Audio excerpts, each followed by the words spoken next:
the first to announce to this country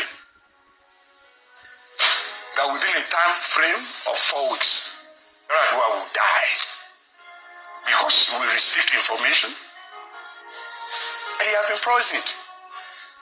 And we publish it on Nigerian, the first community of Nigerians on the internet. People called us names. They said we were alarmists. But within 4 weeks, Yar'Adua died. Zach Ajuwon.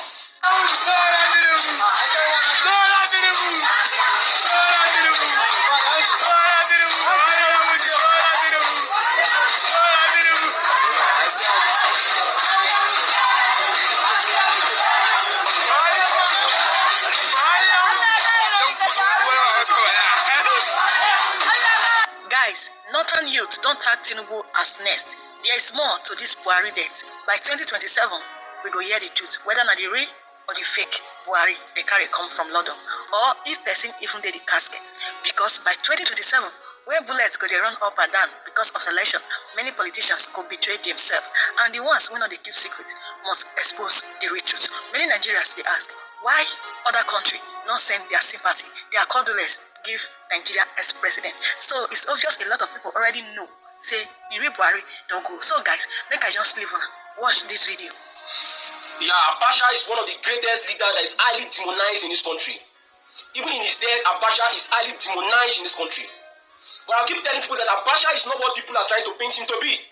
I will challenge anybody to mention any democratic leader we have had in the dispensation that his economic impact can be compared to that of Abacha. But Buhari has spoiled Nigeria, totally destroyed Nigeria.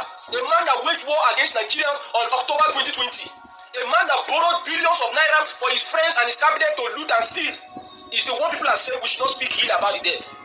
Buhari has spoiled Nigeria. You know how many lives that lost in the regime of Buhari? Buhari totally destroyed the economy of Nigeria, but it's the one people are saying we should not talk ill about the death. But Abacha that improved our foreign reserve from millions to 9.something billion is the one they are demonizing up to now. A man that reduced inflation from 50-something% to 8.something% is the man they are demonizing up to now. But I will tell you, Abacha is not what people are trying to paint him to be. It is high time Nigerians should know that Abacha is not what people are painting to be. All the people are going to say democratic agitators. Mention one democratic agitator that agitated against Abacha that is not a criminal now. All of them are criminals. They were not agitating against Abacha not because they love democracy. They were agitating against Abacha because they were looking for opportunity at which they can steal and loot this country. And that's what all of them are doing. Mention one democratic leader that agitated against Abacha that is not a criminal now. And there is none of them that we have had in dispensation that the economic impact can be compared to that of Abacha. Yes, Abacha might have his flaws, but if they can demonize Abacha, why can't we demonize the Buhari? Buhari, a man that waged war against Nigerian youth on October 2020 because they are agitating for NSAS, police brutality. A man that destroyed our economy. A man that went to borrow billions of dollars for his friends and family, for his cabinet to loot. You can see all the criminals praising him now, chanting praise, demonizing the people that are trying to say the truth about Buhari. When Yar'Adua died, the whole country was mourning. If you are doing the right thing, you don't need to beg people to mourn. When Yar'Adua died, the whole country was mourning. Up till now, people still miss Yar'Adua. But look at Buhari. People are celebrating in the north. People are celebrating his death because he's a clown. It is time for us to correct our leadership problem. And INEC is the Lucifer of Nigeria. INEC was a consultant then. He's retired as a professor, Scâtt. I discussed with him after I did a video that a personal appeal to President Buhari during NSAS, that's in 25 years ago, that when he came to UBTH, Professor Scâtt now, thank God he's still alive, and he told Buhari, you know, some people don't care, some people don't fear. And I suspect it's an old boy of government college you get it to. Don't care, we don't fear. He said, Mr. President, this is an empty trolley, a drug trolley. There are no drugs inside. And he called me nearly 38 years, 40 years later and told me that he was detained for 24 hours for embarrassing the president. Buhari never follows through with any of his decisions. He never follows through. He is an inconclusive idealist. Everything that happened in the first regime during the military era was through Ijabon. Buhari never follows through. His tribe, his religion, his personal interest, and his innate weakness would make the thing fail. I prove my point. When the elections were to take place in 2023, people said there was too much money outside the system, and that politicians were accumulating these monies to rig the election. And Buhari came up with currency coloration.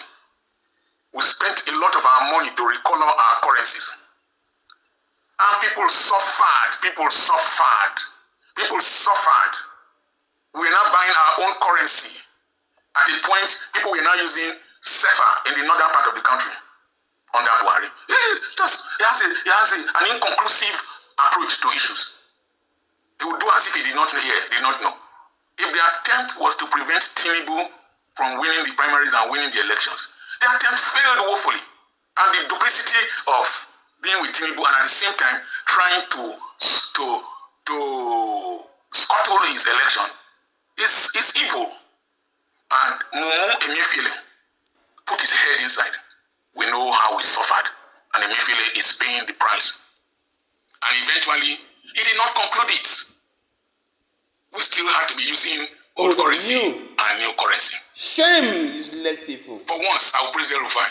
El-Rufai was able to predict that the old currency and the new currency will still be used. He told his people in the north, Buhari, the Fulanization of this nation is a project that Buhari initiated. He was a tribal bigot. Nearly every person in Aso Rock that occupied any prominent position came from his cronies, his cousins, his in-laws, his that. What are you praising? Now you want to blame Tinubu? No, he's just following the process that we have cultivated, that Buhari introduced. You see, all of us are creating history, and history has to be reviewed. We are a pretentious people, that's why we don't want to teach history in our secondary schools. We don't want to teach history in our primary schools, so that the people can be living in a state of historical trance. We know where we are going. We know where we are from. We live in Babylon. We're going to our father's land. We don't know where we are coming from. We don't know where we are going. Mrs. Sani Abacha just came to rewrite history, the history of her husband's tyranny. We cannot use the excuse. Don't speak ill of the dead. I am not speaking ill of the dead. I'm only reminding the living that fading away like the stars of the morning, only remembered by what we have done. There are only 3 hymns I've told my children to sing when I pass on. Fading away like the stars of the morning. Rock of ages clear for me. Lord, dismiss us with our blessings, with your blessings. The hymn we used to sing at Government College Ughelli when we go on holidays. History will judge us, the evil that men do live after them, and the good is often interred in their bones. Buhari, you messed up opportunities. All those praising you are hypocrites. And I've told my children, if I pass on, nobody should come and preach there. Nobody should do any eulogy. Now you know myself. People are too hypocritical. Yeah. You've seen it for yourself, guys. Now, when I watched the video of Dr. Charles Akpoki, it actually resonated with the realities we are facing as a people. But the one that got me most para was the words of some Nigerians, the same Nigerians that went through what we went through during the Naira redesign saga, during the NSAS protest, during the COVID-19 saga, during all the flaws of President Buhari, that come out and say that Buhari was a good man. Buhari was a selfless man. Buhari served with integrity. I said, I pour you spit for face. I pour you spit for face. You see, the problem why we are having all these things is simply because we have a lot of sycophants and hypocrites. Yes, sycophants and hypocrites. The moment you have any little thing to do with the government, that maybe you benefit from the government, it becomes a good government. Right from our constituencies, right from our local government, right from our states. We have young politicians that are drumming for kleptocrats and kleptomaniacs. All because they made them personal assistants, special advisor that they call a career. So you see them grooming another generation of crooks that will get into government. And some people say, hey, don't speak evil of the dead. Don't speak evil of the dead. And I'm like, really?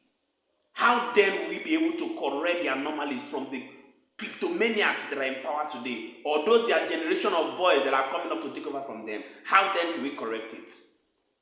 You see, that is why sometimes when people talk ill of El-Rufai, I actually have a soft spot for him, not because necessarily he was the best when he was the FCT minister or any other thing, but because as at the time when we had the Naira redesign saga, El-Rufai came out point blank and said to President Muhammadu Buhari, no, in Kano State, go and spend the money. He gave Kano people the authority to spend the old and the new Naira, and that is what we call leadership. He predicted that it was all a sham. Even though he had the opportunity of being in the presidency, every other executive or every other governor would just dance to the tune of the government. After all, there's nothing for me to lose. After all, I want to be in the good books of the president. But he came out and said no. He spoke against President Buhari's policies as at that time. And that's why sometimes it's as though I have a soft spot for him. But truth be told, President Muhammadu Buhari was a total colossal failure. And we must say it how it is. And sometimes I don't even blame him. Because in the early hours of today, when Peter Obi went to Daura, because Peter Obi was not there in Daura at the time we were burying Muhammadu Buhari yesterday, he went today.